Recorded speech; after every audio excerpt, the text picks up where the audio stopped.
इस वक्त बड़ी खबर आ रही है पंजाब के भटिंडा के गुरुकाशी यूनिवर्सिटी में बिहारी छात्रों पर हमले से जुड़ी हुई मीडिया में खबर दिखाए जाने के बाद विश्वविद्यालय प्रशासन ने 19 बिहारी छात्रों को निष्कासित कर दिया है। छात्रों ने न्यूज 18 के जरिए मुख्यमंत्री नीतीश कुमार से मदद की गुहार लगाई है। छात्रों का यह आरोप है कि यूनिवर्सिटी कैंपस में चुन चुनकर बिहारी छात्रों पर हमले किए जा रहे हैं। स्थानीय लोग और सुरक्षा गार्ड पर हमला करने का आरोप छात्रों की तरफ से लगाया जा रहा है। पंजाब पुलिस पर भी मदद नहीं करने का गंभीर आरोप ये छात्र लगा रहे हैं। साथ ही शिकायत करने पर बिहारी छात्रों को ही हिरासत में लिया जा रहा है। हमले में 20 से ज्यादा छात्र घायल हैं। सभी ने सीएम नीतीश कुमार को मेल लिखकर मदद की गुहार लगाई है।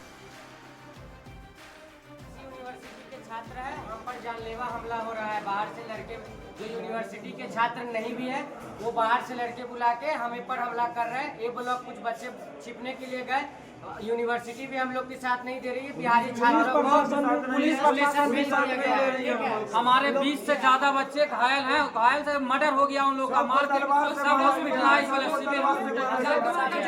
सभी से एक न्यूज चैनल को सिविल हॉस्पिटल पंजाब का भेजा जाए, वहाँ का जायजा लिया जाए, पता तो चले कि कितना बच्चा घायल है, कौन जिंदा बच्चा है, कौन नहीं। हमारे बच्चे को पुलिस द्वारा मारा गया है। पुलिस पे स्टेटमेंट देने पे पुलिस अनाउंसमेंट दे रहा है कि हमारा बेटा नहीं है, बेटा आपका और लोग हॉस्पिटल है। लोग पुलिस द्वारा हमारे ये भाई और हमारे 20 और मेरे बड़े भैया और छोटे भाई लोग जो हॉस्पिटल में भर्ती है। और न्यूज 18 संवाददाता रजनीश हमारे साथ इस वक्त ज्यादा जानकारी के साथ जुड़ चुके हैं। रजनीश, छात्रों की इस गुहार के बाद, मिल के बाद, क्या बिहार सरकार की तरफ से किसी तरह की कोई प्रतिक्रिया सामने आई?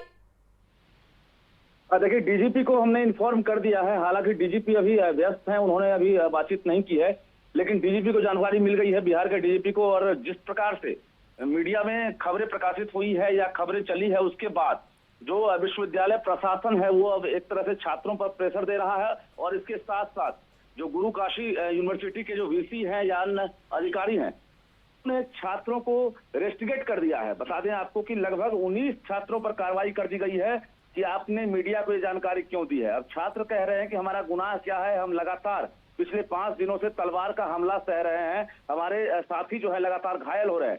लेकिन इस बात को हमने बिहार के अधिकारियों तक पहुंचाया, मंत्रियों तक पहुंचाया या मीडिया में खबरें आई, उसके बाद अब हमें रेस्टिगेट कर दिया गया है। कई ऐसे छात्र हैं रो कर लगातार फुट कर रो रहे हैं और न्यूज 18 के पास गुहार लगा रहे हैं। ऐसे में सवाल ये उठ रहा है कि आखिर पंजाब सरकार खामोश क्यों है, क्योंकि जिस प्रकार से बर्बरता से घटना को अंजाम दिया गया है और कई छात्र जो है, जो चोट का निशान हो या जख्म का निशान हो, रजनीश, जितने छात्रों की तस्वीरें हम दिखा रहे हैं, जिन छात्रों के बयान हम चला रहे हैं, जिन छात्रों ने ये शिकायत की है, ये आरोप लगा रहे हैं, क्या ये सारे छात्र बिहार से ही ताल्लुक रखते हैं?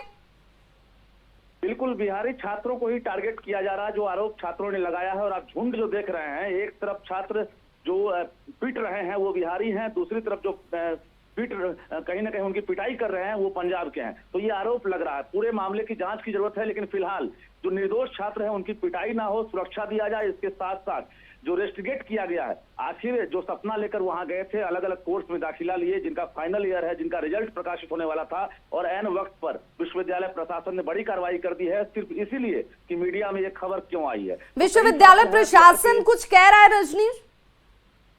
देखिए, हमने संपर्क करने की कोशिश की है, लेकिन फिलहाल अभी बातचीत नहीं हो सकी है। हम लगातार प्रयास कर रहे हैं कि पंजाब के जो अधिकारी हैं या विश्वविद्यालय प्रशासन है, वो भी न्यूज 18 के सामने आए और खुलकर बताएं कि आखिर ये बिहारी छात्रों को टारगेट क्यों किया जा रहा है। क्योंकि कई ऐसे कोर्स हैं जिसमें दाखिला लेने के बाद छात्र जो है वहां से अब कैंपस सिलेक्शन हो या बाकी अलग अलग शहरों में नौकरी करने वाले थे, लेकिन इस वक्त अब छात्रों की पिटाई के साथ साथ उन्हें रेस्टिगेट कर दिया गया है। तो छात्र अब कहीं ना कहीं अब मजबूर नजर आ रहे हैं और बिहार सरकार से लगातार गुहार कर रहे हैं कि ऐसे वक्त में बिहार सरकार हो या बिहार के डीजीपी हो, तुरंत एक्शन ले और जो छात्र हैं उन्हें पहले सुरक्षा मुहैया कराएं और उनका रेस्टिगेशन को जो है अविलंब विड्रॉ करवाएं। जी, बहुत बहुत शुक्रिया रजनीश इस तमाम जानकारी के लिए। यूपी के मेरठ में मर्चेंट नेवी के पूर्व अधिकारी सौरभ मर्डर केस में अब तंत्र मंत्र का एंगल सामने आया है। इस हत्याकांड की जांच करने जब पुलिस ने मुस्कान के प्रेमी साहिल के घर पहुंची, वहां पर पुलिस को वारदात में मुस्कान का साथ देने वाले उसके प्रेमी साहिल के घर से कई अजीबोगरीब चीजें मिली हैं। साहिल के कमरे की दीवारों पर तंत्र मंत्र लिखे मिले। इसके साथ ही दीवार पर तंत्र क्रिया से जुड़ी हुई एक बड़ी तस्वीर भी मिली। पुलिस को आरोपी साहिल के घर पर उसकी एक पालतू बिल्ली मिली। साहिल के घर शराब, बिल्ली और नमक से तंत्र मंत्र का आरोप है। बिहार विधानमंडल की कार्यवाही का पहला हाफ आज हंगामे की भेंट चढ़ गया। सदन की कार्यवाही शुरू होते ही विपक्ष के तेवर इतने कड़े थे कि स्पीकर के लाख समझाने के बाद भी विपक्षी दल के विधायक शांति नहीं हुए और विधानसभा की कार्यवाही को दोपहर 2 बजे तक के लिए स्थगित करना पड़ा। इतना ही नहीं, विधान परिषद में भी विपक्ष का जोरदार हंगामा आज देखने को मिला और यहां भी महज कुछ मिनट की सदन की कार्यवाही चली और इसे भी 2 बजे तक के लिए स्थगित कर दिया गया। दरअसल विपक्षी विधायकों ने राष्ट्रगान को बड़ा मुद्दा बना लिया है और इसे लेकर वे सीधे मुख्यमंत्री नीतीश कुमार पर निशाना साध रहे हैं और कई आरोप लगाए जा रहे हैं। विधानसभा की कार्यवाही शुरू होने से पहले भी आरजेडी और दूसरे विपक्षी दलों के नेताओं ने हंगामा किया था और नीतीश कुमार से इस्तीफे की मांग कर रहे थे। तो बिहार विधानसभा में राष्ट्रगान के मुद्दे पर हंगामा कर रही विपक्ष को मंत्री विजय चौधरी ने करारा जवाब दिया। विजय चौधरी ने कहा कि राष्ट्रगान और देश का सीएम नीतीश कितना सम्मान करते हैं, ये विपक्ष को बताने की जरूरत नहीं है कि राष्ट्रगान या राष्ट्रीय परंपराओं के लिए मुख्यमंत्री का कितना सम्मान है, ये बिहार की जनता जानती है। जबरदस्ती समझाने की जरूरत नहीं है। मुख्यमंत्री हमेशा परंपराओं और राष्ट्र के सम्मान के लिए प्रतीक के रूप में जाने जाते हैं। इनको किसी दूसरे से राष्ट्रगान का सम्मान समझना नहीं है। इधर आरजेडी के विरोध प्रदर्शन पर जेडीयू के मुख्य प्रवक्ता नीरज कुमार ने शायराना अंदाज में तेजस्वी यादव पर निशाना साधा है। आदमी में होते हैं 10-20 आदमी, जिनको भी देखना हो कई बार देखना। निदा फाजली ने यह कहा, नीतीश कुमार जी का 19 सेकंड के वीडियो के आधार पर उनका समग्रता में, नीतीश कुमार जी सजा याफ्ता के खानदान नहीं है, स्वतंत्रता सेनानी के बेटा हैं, शीलभद्र याजी के सहयोगी रहे। नीतीश कुमार जी ने स्वतंत्रता सेनानी के परिवार को परिचय पत्र दिया, परिचय पत्र तक नहीं था बिहार में। नीतीश कुमार जी ने उनके पोता पोती के लिए शादी में 51,000 रुपया की मदद सार्वजनिक रूप से सरकारी स्तर पर किया, सरकारी नौकरियों में आरक्षण दिया। अब जो पारिवारिक आरक्षण वाले हैं, सजा याफ्ता का राजनीतिक परिवार है, वह समग्रता में नीतीश कुमार के जीवन का मूल्यांकन नहीं कर आरोप लगा रहे हैं। विधान परिषद में नेता प्रतिपक्ष और पूर्व सीएम राबड़ी देवी ने भी नीतीश कुमार पर जमकर निशाना साधा और उनसे पूरे देश से माफी मांगने की अपील की। वहीं तेजस्वी यादव ने कहा कि पूरा बिहार शर्मिंदा है।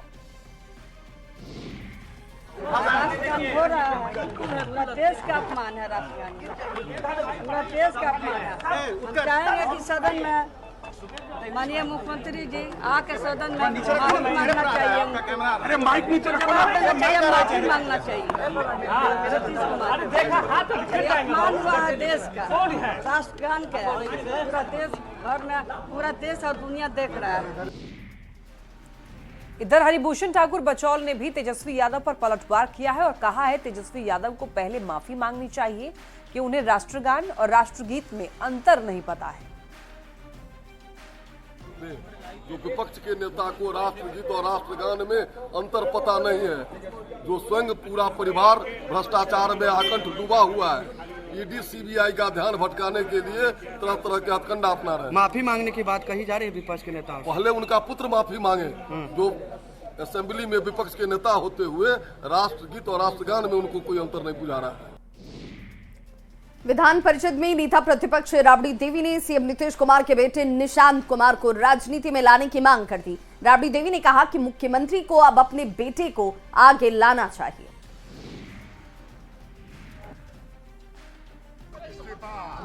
अगर दिमागी उनका ठीक नहीं है, दिमागी ठीक नहीं है तो इस्तीफा करके अपना बेटा के बनावे चाहे कोई के बनावे। दिमागी काम नहीं कर रहा है तो अपना बेटा के बनावे, आगे लावे। बिहार विधानसभा की कार्यवाही शुरू होने से पहले ही आरजेडी आज सरकार पर काफी आक्रामक दिखा और देखिए आरजेडी का आरोप है कि कल सीएम नीतीश कुमार ने राष्ट्रगान का अपमान किया था और इसे आरजेडी ने मुद्दा बना करके सदन की कार्यवाही शुरू होने से पहले प्रदर्शन किया। सकता है कि नीतीश कुमार के द्वारा जो है वो राष्ट्रगान का अपमान किया गया है। नीतीश कुमार जी का मानसिक स्थिति ठीक नहीं है, उनको अविलंब पद से हटा करके और बिहार में राष्ट्रपति शासन लगाना चाहिए। उनका मानसिक स्थिति जो है वो खराब हो चुका है। कल माननीय मुख्यमंत्री जी ने राष्ट्रगान का अपमान किया है। हम बिहारी होने के नाते हम शर्मिंदा हैं। हम लोगों का शर्म से माथा बिहारियों का नीतीश कुमार जी ने झुकाने का काम किया है। आरजेडी के आरोपों पर बीजेपी विधायक पवन जायसवाल ने भी पलटवार किया और कहा कि विपक्ष के पास कोई मुद्दा ही नहीं और इसीलिए बिहार के विकास की चिंता छोड़ सीएम के स्वास्थ्य की चिंता ये कर रहे हैं। विपक्ष के पास मुद्दा क्या है? इनके पास बिहार के भविष्य की चिंता, बिहार का कोई विकास का एजेंडा है नहीं। ये कभी भी सार्थक बिहार के हित की बात नहीं करते हैं। ये बिहार के मुख्यमंत्री जी के स्वास्थ्य की चिंता ही ज़्यादा कर रहे हैं। इनको अपने भविष्य की चिंता करने की ज़रूरत है। तेजस्वी यादव ने भी ट्वीट कर कहा कि मानसिक रूप से बीमार हैं, स्थिर हैं नहीं। हम तो बोल रहे हैं कि राजद और महागठबंधन के नेताओं का मानसिक संतुलन खराब हो चुका है। इनको विकास की चिंता नहीं है, ये नीतीश जी के स्वास्थ्य की चिंता कर रहे हैं। इनको बिहार के विकास की चिंता करनी चाहिए। मेडिकल बुलेटिन जारी करने की मांग हो रही है। राजद के तमाम महागठबंधन के नेताओं का मेडिकल बुलेटिन जारी कर दिया जाएगा तो आपको लगेगा कि ये दबाव में है, प्रेशर में है। 2025 चुनाव नजदीक है, इसलिए ये विचलित हो गए। सीएम नीतीश कुमार को लेकर आरजेडी के पोस्टर पर जेडीयू के मुख्य प्रवक्ता नीरज कुमार ने पलटवार किया है। नीरज कुमार ने कहा है कि तेजस्वी खुद एक सजा याफ्ता नेता के बेटे हैं और वो नीतीश कुमार पर सवाल उठा रहे हैं, जिन्होंने दलित के हाथ में राष्ट्रीय झंडा दिया है। नीरज ने तेजस्वी को भाषा का ध्यान रखने की नसीहत दी। मानवर तेजस्वी यादव जी, आप सजा याफ्ता के पुत्र हैं, 420 के आरोपी हैं और राष्ट्रवाद एक ऐसे व्यक्ति को आप ज्ञान दे रहे हैं जिनके पिता स्वतंत्रता सेनानी रहे। माननीय नीतीश कुमार जी वह शख्सियत हैं जो दलित के हाथ में राष्ट्रीय झंडा दिए। तो नीतीश कुमार जी के बारे में इस ढंग की व्यक्तिगत टिप्पणी करने से परहेज करिए, और नहीं तो भाषाई तीर आपको भी राजनीतिक जख्मी कर देगा। बिहार सरकार में पथ निर्माण मंत्री नितिन नवीन ने भी आरजेडी और तेजस्वी यादव पर पलटवार किया। उन्होंने सीएम नीतीश कुमार पर राष्ट्रगान के अपमान के आरोपों पर जवाब दिया। नितिन नवीन ने कहा कि आरजेडी का कोई नैतिक अधिकार नहीं है। जनता दल को तो नैतिक अधिकार नहीं है इन विषयों पर बोलने का। जिन्होंने न कभी राज्य का सम्मान किया, न कभी राष्ट्र का सम्मान किया, न किसी समाज का सम्मान किया, न किसी धर्म का सम्मान किया, वो क्या करते हैं? सदन में हंगामा कर रहे हैं। सदन का कभी सम्मान और गरिमा दिखा है क्या? किस प्रकार से सदन में हंगामा करके सदन के पटल पे अध्यक्ष के कुर्सी तक जाकर हंगामा करने वाला व्यक्ति आज गरिमा की बात करता है। तो सदन में नेता प्रतिपक्ष की क्या गरिमा होती है ये तो उनको पता नहीं। वो क्या गरिमा पर सवाल उठाएंगे? सदन की कार्रवाई से जुड़ा ये अपडेट। कार्रवाई शुरू होते ही फिर से हंगामा। देखिए, आपको बता दें, विधानसभा के वेल में विपक्ष पहुंचा और जमकर हंगामा किया। रिपोर्टर टेबल को विपक्ष ने हिला दिया और सदन की कार्यवाही 3:30 बजे तक के लिए स्थगित कर दी गई। सुबह सिर्फ 8 मिनट कार्यवाही चली थी। हंगामे की वजह से आज 2 बार सदन की कार्यवाही को स्थगित करना पड़ गया है। 2 बार कार्यवाही स्थगित की गई है। हंगामे की वजह से आज 2 बार सदन की कार्यवाही स्थगित करनी पड़ गई है। ये बड़ी खबर आप तक पहुंचा रहे हैं, ये अपडेट आप तक पहुंचा रहे हैं। सदन की कार्यवाही से जुड़ी हुई विधानसभा के वेल में विपक्ष पहुंच गया और वहीं आपको बता दें कि रिपोर्टर टेबल को विपक्ष ने हिला दिया। अब ऐसे में सदन की कार्यवाही 3:30 बजे तक के लिए स्थगित कर दी गई है। बिहार के श्रम संसाधन मंत्री संतोष कुमार सिंह ने गुरुवार को सदन में एक बड़ा आरोप लगाया था। उन्होंने कहा था कि 2005 में उनके बेटे का अपहरण हुआ था तो आरजेडी के एक बड़े नेता ने उन्हें फोन कर 1 करोड़ की फिरौती देने को कहा था। संतोष सिंह के इस बयान पर सियासी घमासान मचा है, जिसके बाद न्यूज 18 से बातचीत में संतोष सिंह ने 23-24 दिसंबर 2007 को ये पूरा वाकया हुआ इसकी जानकारी दी और नीतीश कुमार के शासनकाल में अपराध पर हंगामा करने वालों को लेकर घेरते नजर आए और खुद ही जिसका पूरा खानदान अपहरण में शामिल हो वे आज किस मुंह से अपराध की बात कर रहे हैं। 2007 में मेरा बेटा सेंट कैरेंस में पढ़ता था।